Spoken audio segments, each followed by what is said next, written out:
ಗುಜರಾತ್ನ ಮಹಿಸಾಗರ ನದಿಯ 40 ವರ್ಷ ಹಳೆಯ ಸೇತುವೆ ಮುರಿದಿದ್ದರಿಂದ 9 ಮಂದಿ ಸಾವು ಕಂಡರು ಮತ್ತು ಹಲವು ಮಂದಿ ಗಾಯಗೊಂಡಿದ್ದಾರೆ. ಮಹಿಸಾಗರ ನದಿಯ ಸೇತುವೆಯು ಮಧ್ಯಭಾಗದಲ್ಲಿ ಮುರಿದು ನದಿಗೆ ಬಿದ್ದಿದೆ. ಆಗ ಅಲ್ಲಿ ಸಂಚರಿಸುತ್ತಿದ್ದ ಕೆಲವು ವಾಹನಗಳು ನದಿಗೆ ಬೀಳಿದವು. ಪರಿಣಾಮವಾಗಿ ಸಾವು ಮತ್ತು ನೋವುಗಳಾಗಿವೆ ಎಂದು ಗುಜರಾತ್ ಆರೋಗ್ಯ ಮಂತ್ರಿ ರಿಷಿಕೇಶ್ ಪಟೇಲ್ ತಿಳಿಸಿದ್ದಾರೆ. ಸಂಕ ಮುರಿದ ಬಗೆಗೆ ತನಿಖೆ ನಡೆಸಲಾಗುವುದು ಎಂದು ತಿಳಿಸಿದರು. 1985ರಲ್ಲಿ ನಿರ್ಮಾಣವಾದ ಈ ಸೇತುವೆಯನ್ನು ಆಗಾಗ ರಿಪೇರಿ ಮಾಡಿದೆ. ಇತ್ತೀಚೆಗೆ ಸಮಗ್ರ ರಿಪೇರಿ ನಡೆದಿತ್ತು. ಅದನ್ನು ಪರಿಶೀಲಿಸಲಾಗುತ್ತಿದೆ. ಮುಖ್ಯಮಂತ್ರಿ ಭೂಪೇಂದ್ರ ಪಟೇಲ್ ಕೂಡಲೇ ತನಿಖೆಗೆ ಆದೇಶವನ್ನು ನೀಡಿದ್ದಾರೆ.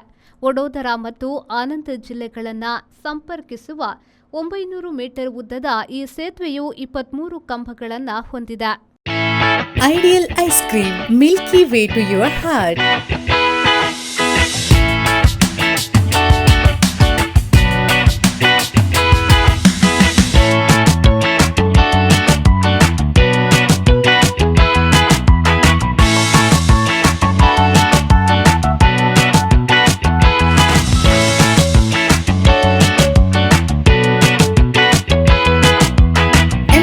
With a variety of fruits and flavored with rich crunch and chips, they treat your taste buds. Ideal ice cream.